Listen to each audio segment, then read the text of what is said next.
오늘 우리에게 주신 하나님의 말씀 사무엘상 6장 1절부터 21절까지 말씀입니다. 사무엘상 6장 1절부터 21절까지 말씀. 이제 봉독하겠습니다. 하나님의 말씀 경청하십시오. 주님의 궤가 블레셋 사람의 지역에 머무른 지 7달이 되었을 때의 일이다. 블레셋 사람들이 제사장들과 점쟁이들을 불러놓고 물었다. 우리가 이스라엘 신의 궤를 어떻게 해야 좋겠습니까? 우리가 그것을 어떤 방법으로 제자리에 돌려보내야 하는지 알려주십시오. 그들이 대답하였다. 이스라엘 신의 궤를 돌려보낼 때 그냥 보내서는 안 됩니다. 반드시 그 신에게 속건 제물을 바쳐야 합니다. 그러면 병도 나을 것이고 그 신이 왜 여러분에게서 형벌을 거두지 않았는지도 알게 될 것입니다. 사람들이 다시 그 신에게 무슨 속건 제물을 바쳐야 좋겠습니까? 하고 물었다. 그들이 대답하였다. 블레셋 통치자들의 수대로 금으로 만든 악성 종양 모양 5개와 금으로 만든 쥐의 모양 5개를 바쳐야 합니다. 여러분과 여러분의 통치자들이 모두 똑같이 재앙을 당하였기 때문입니다. 그러므로 여러분은 악성 종양 모양과 이 땅을 해치는 쥐의 모양을 만들어서 바치고 이스라엘의 신에게 예를 차리십시오. 그러면 그분이 혹시 여러분과 여러분의 신과 여러분의 땅을 내리치시던 손을 거두실지도 모릅니다. 왜 여러분은 이집트 백성과 이집트 왕의 바로처럼 고집을 부리려고 합니까? 이집트 사람이 이스라엘 사람을 가게 한 것은 주님께서 그들에게 온갖 재앙을 내리신 뒤가 아니었습니까? 그러므로 이제 새로 수레를 하나 만들고 아직 멍에를 메어본 일이 없는 어미소 2마리를 끌어다가 그 수레를 메우고 그 송아지는 떼어서 집으로 돌려보내십시오. 그런 다음에 주님의 궤를 가져다가 그 수레에 싣고 여러분이 궤를 가져온 허물을 벗으려면 속건 제물로 보내는 금으로 만든 물건들은 작은 상자에 모두 담아 궤 곁에 두고 그 소 2마리가 가고 싶은 대로 수레를 끌고 가도록 하십시오. 두고 보다가 그 소가 그 궤가 본래 있던 지역인 벳세메스로 올라가면 이렇게 큰 재앙은 그분이 직접 우리에게 내리신 것입니다. 그러나 소가 다른 곳으로 가면 그것은 그분이 우리를 친 것이 아니라 우리가 우연히 그런 재앙을 당한 것임을 알 수 있습니다. 그래서 사람들은 시키는 대로 새끼에게 젖을 빨리는 암소 2마리를 끌어다가 수레를 메우고 그 송아지들은 우리에 가두었다. 수레에는 주님의 궤를 싣고 금쥐와 그들의 악성 종양 모양을 본떠서 만든 물건들도 상자에 담아 실었다. 그 암소들은 벳세메스로 가는 길로 곧장 걸어갔다. 그 소들은 큰 길에서 오른쪽으로나 왼쪽으로나 벗어나지 않고 울음소리를 내면서 똑바로 길만 따라서 갔고 그 뒤로 블레셋 통치자들이 벳세메스의 경계까지 따라서 갔다. 그때의 벳세메스 사람들은 들에서 밀을 베고 있다가 고개를 들어 궤를 보고는 기뻐하였다. 수레는 벳세메스 사람 여호수아의 밭에 와서 멈추었는데 그곳에는 큰 바위가 있었다. 그들은 나무 소리를 쪼개어 장작으로 삼고 그 소들을 번제물로 살라서 주님께 바쳤다. 레위 사람들이 수레에서 주님의 궤와 그 곁에 있는 금으로 만든 물건들이 든 상자를 내려다가 그 큰 바위 위에 올려놓았다. 그날 벳세메스 사람들은 주님께 번제물을 바치고 다른 제물도 바쳤다. 블레셋의 다전 통치자들도 이것을 다 보고 나서 그날로 에그론으로 돌아갔다. 블레셋 사람들이 주님께 속건제물로 바친 악성 종양 모양의 금덩어리들은 아스도트의 몫으로 하나, 가사 몫으로 하나, 아스글론 몫으로 하나, 가드 몫으로 하나, 에그론 몫으로 하나였다. 금쥐도 바쳤는데 그 수는 요새화된 성읍과 성곽이 없는 마을, 곧 5 통치자가 다스리던 블레셋의 모든 성읍의 수와 같았다. 사람들이 주님의 궤를 올려놓았던 그 큰 바위, 곧 벳세메스 사람 여호수아의 밭에 있던 그 큰 바위는 오늘날까지도 거기에 그대로 있다. 그때 벳세메스 사람들이 주님의 궤 속을 들여다보았기 때문에 주님께서는 그 백성 가운데서 5만 70명이나 쳐서 죽이셨다. 주님께서 그 백성을 그렇게 크게 치셨기 때문에 그들은 슬피 울었다. 벳세메스 사람들이 말하였다. 이렇게 거룩하신 주 하나님을 누가 감히 모실 수 있겠는가? 이 궤를 어디로 보내어 우리에게서 떠나가게 할까? 그들은 기럇 여아림 주민들에게 전령들을 보내어 블레셋 사람들이 주님의 궤를 돌려보냈으니 내려와서 가지고 가라고 하였다. 아멘. 벳세메스로 가는 순종이란 제목으로 하나님의 말씀 선포하겠습니다. 예전에 제가 견습 선교를 나갔을 때 그때 선교사님이 건축하고 있던 선교센터 부지에서 소를 키우고 있었습니다. 그래서 어쩌다가 이제 밭 갈 일이 생겨가지고 그 소 2마리에다가 멍에를 이렇게 메우고 일을 해봤어요. 그 선교지 사진 아니고 제가 인터넷에서 그냥 가져온 사진입니다. 이렇게 처음으로 얘들한테 멍에를 메우고 일을 하는데 해보니까 엉망진창인 겁니다. 소들이요. 사람도 익숙하지 않고 또 소도 멍에를 처음 매보니까 얘네들이 이게 함께 같이 발걸음을 맞춰서 걸어가야 되는데 그게 아니라 그냥 뛰어나가 버려요. 뭐 이것도 싫고 귀찮고 막 하니까 하여튼 난리를 쳤었는데 그때의 경험이 제가 오늘 본문을 새롭게 보는 계기가 되었습니다. 멍에를 매지 않았다고 하는 것은 그것이 익숙하지 않습니다. 그러니까 짐승이라고 해도 소들도 이 멍에를 메고 둘이서 보조를 맞춰서 일을 할 때까지는 상당한 훈련과 시간이 필요합니다. 그런데 오늘 본문에 블레셋 사람들이 언약궤를 싣고 베스메스로 가는 소들은 멍에를 처음 맨 소였던 것이죠. 자, 이것이 이 소들에게 짊어져 있는 일종의 핸디캡 혹은 리스크였습니다. 두 번째가 있었습니다. 그것은 그 소들이 암소, 그래서 새끼 송아지들이 젖을 빨고 있을 때였다는 겁니다. 그러니까 소가 가장 모성이 강해서 심지어 뭐 옆에서 키우던 주인이 다가가는 것도 싫어할 만큼 예민한 그때였는데 그때에 새끼 송아지들 떼어놓고 아직 멍에를 매지 않은 그 짐을 짊어지고 베스메스로 보냈다는 거예요. 자, 본문 7절과 9절 말씀입니다. 그러므로 새 수레를 하나 만들고 멍에를 메어보지 아니한 젖나는 소 2마리를 끌어다가 소의 수레를 메우고 그 송아지를 떼어 집으로 돌려보내고 보고 있다가 만일 괴가 그 본지역 길로 올라가서 벳세메스로 가면 이 큰 재앙은 그가 우리에게 내린 것이요 그렇지 아니하면 우리를 친 것이 그의 손이 아니요 우연히 당한 것인 줄 알리라 하니라. 자, 블레셋 사람들은 사실 굉장히 지혜롭게 행동했어요. 이 두 가지 제약을 걸어놓고 과연 이 일이 여호와 하나님으로부터 비롯된 일인지를 판별하려고 한 것입니다.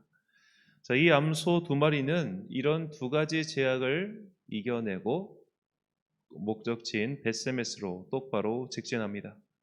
그럼 그렇게 목적지에 도착한 이 자랑스러운 소들은 그 끝이 어떻게 되었을까요? 본문 14절 말씀. 수레가 벳세메스 사람 여호수아의 밭 큰 돌 있는 곳에 이르러 선지라 무리가 수레에 나무를 패고 그 암소들을 번제물로 여호와께 드리고. 자, 오늘 본문에서 한번 이 일들을 암소들의 관점에서 보겠습니다. 자, 이들은 해보지 않은 일, 처음 지어본 멍에를 메고 일종의 어려운 일을 한 것이죠. 같습니다. 가족과 이별했습니다. 그런데 결국 죽었습니다. 자, 순전히 짐승의 입장에서 살펴본다면 이용당할 것 다 이용당해 놓고 마지막은 비참하게 죽은 셈이지요.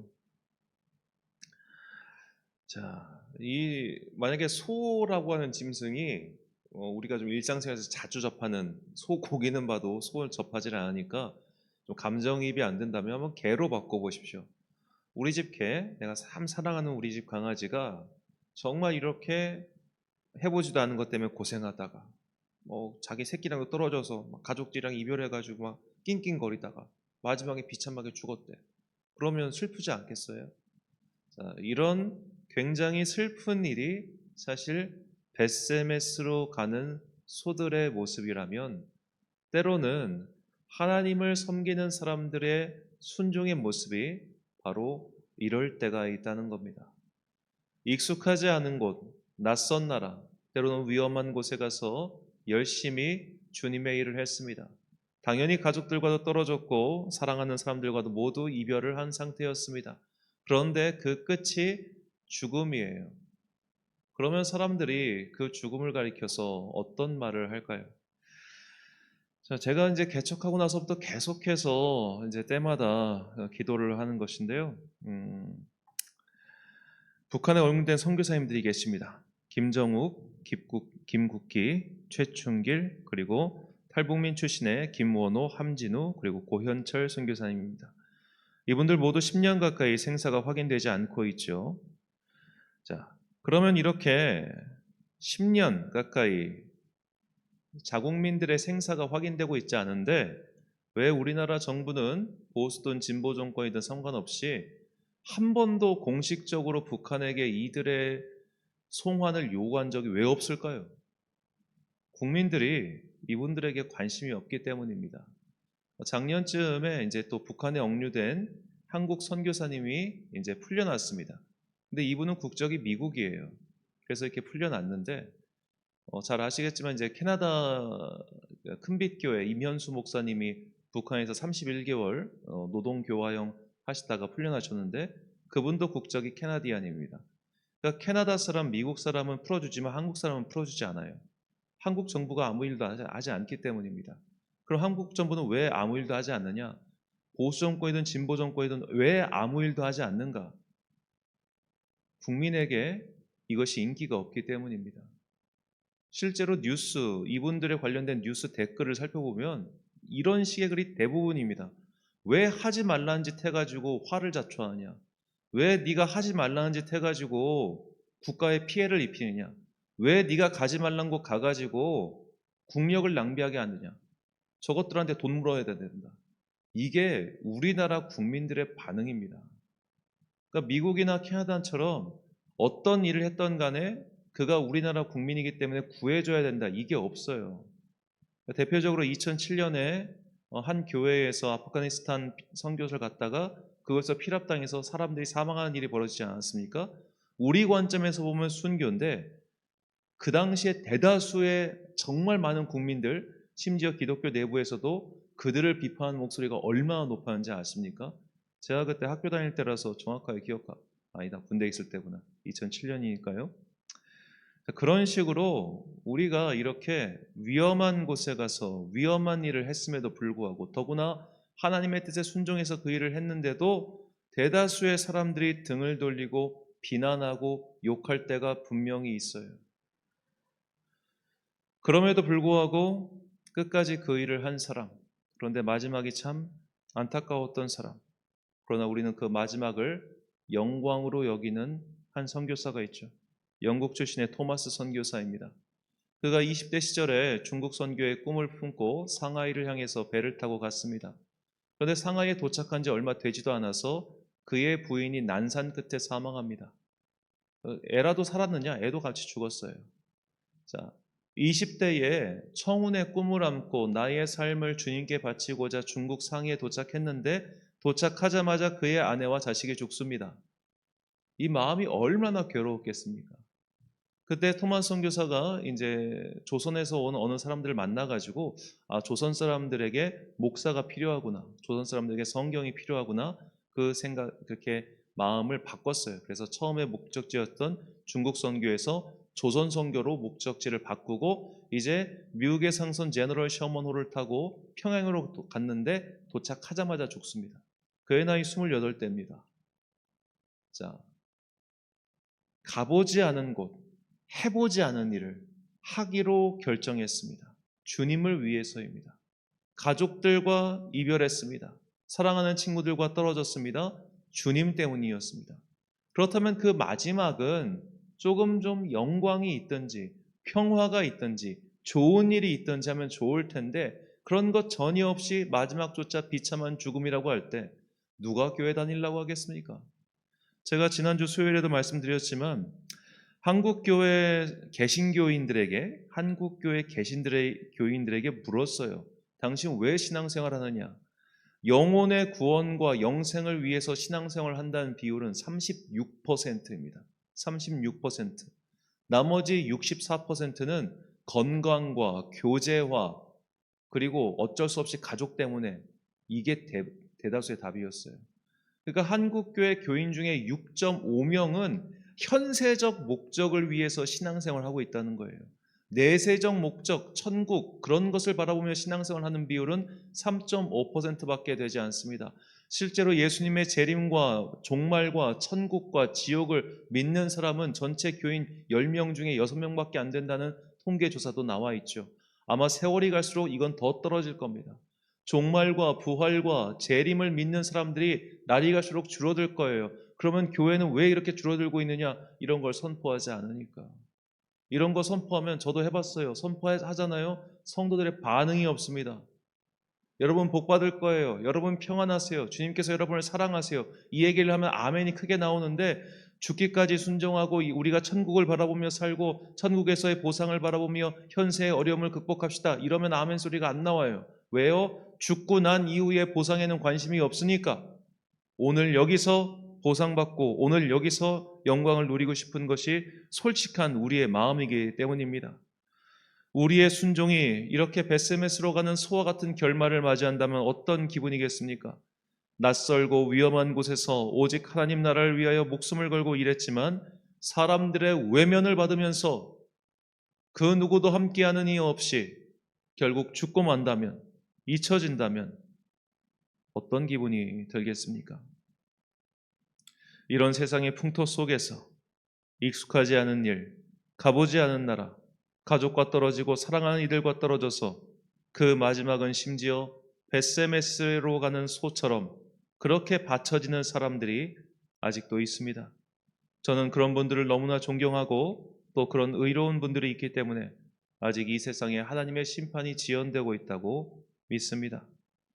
우리에게 이런 벳세메스의 소들처럼 익숙하지 않은 멍에가 지어지고 또 사랑하는 이들과 떨어져야 하며 그 마지막은 심지어 비루하고 비참하게 끝이 날 때 우리는 어떻게 할 것인가요? 사도 바울이 바로 이런 벳세메스의 소처럼 살았습니다. 그는 정말로 소처럼 일하다가 소처럼 도살당했듯 죽었습니다. 바울에게 이 일이 가능했던 것은 그가 현세의 영광이 아닌 내세의 면류관을 바라봤기 때문입니다. 디모데후서 4장 7절과 8절 말씀.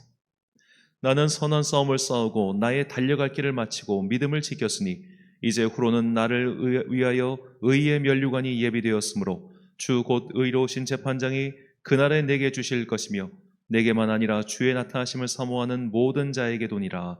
아멘. 사랑하는 천안광성교회 성도 여러분, 그리고 이 새벽을 함께 깨우고 계신 귀한 주님의 자녀 여러분, 우리에게도 벳세메스의 순종이 요구될 때가 올 수 있습니다. 해보지 않은 일을 하는 것은 누구나 짜증나고 피곤하고 싫은 일입니다. 사랑하는 이들과 떨어져서 지내는 것은 누구에게나 외롭고 괴로운 일입니다. 더구나 그렇게까지 순종하며 살았는데 그 마지막이 가난과 비루함이라면 누가 과연 이 일을 하고 싶겠습니까? 하지만 벳세메스로 가는 이 소들처럼 정말 소처럼 일하다가 소처럼 이 세상에서 도살당한 이들은 분명히 하나님 나라의 가장 높은 곳에서 가장 큰 영광을 누릴 것입니다. 하늘나라에 대한 소망이 없는 사람은 절대로 순종하지 않습니다. 절대로 손해볼 일을 하지 않습니다. 순종은 오직 천국을 믿는 이들에게만 가능한 일입니다. 바꿔 말하자면 순종하지 않은 이들은 영원한 구원을 믿지 않는다는 뜻이기도 합니다. 참으로 감사하고 다행인 것은 주님께서는 우리가 감당하지 못할 것들은 요구하지 않으신다는 것을 잊지 마십시오.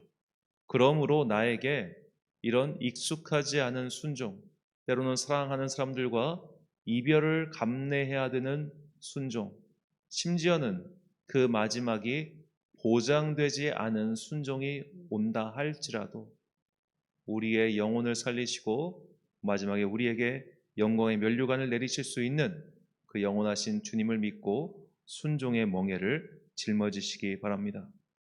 벳세메스로 가는 소들처럼 우리에게 주어진 사명, 아무도 알아주지 않더라도 외롭고 쓸쓸하고 마지막은 비루하고 비참해 보일지라도 하늘의 면류관을 바라보며 오늘도 나에게 주어진 순종의 길, 그 벳세메스로 가는 길을 흔들리지 않고 걸어가는 주님의 소와 같은 종들이 되시길 예수님의 이름으로 축원합니다.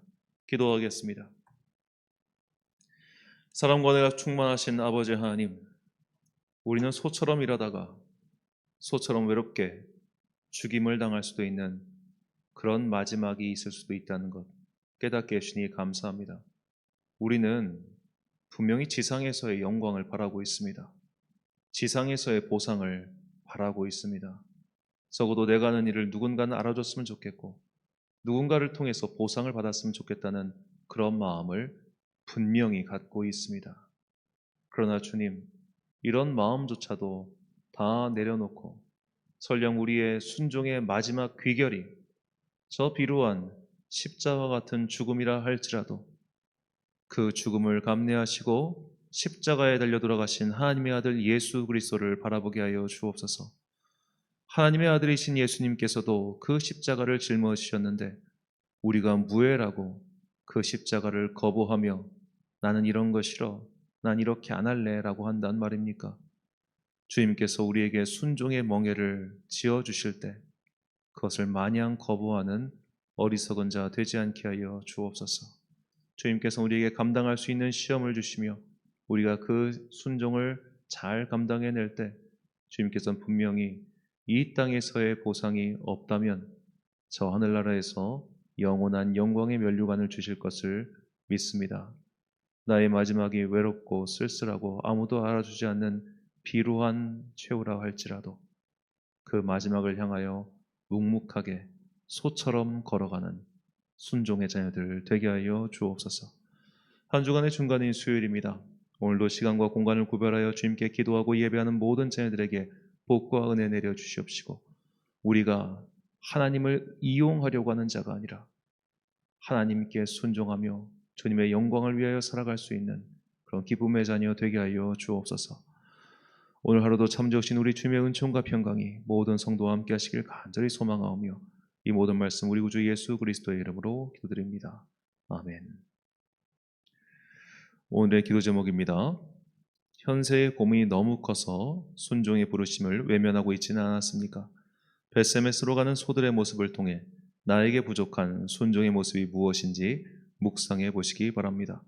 오늘 주신 기도의 제목 가지고 기도와 묵상에 힘쓰는 하루 되십시오. 기도하겠습니다.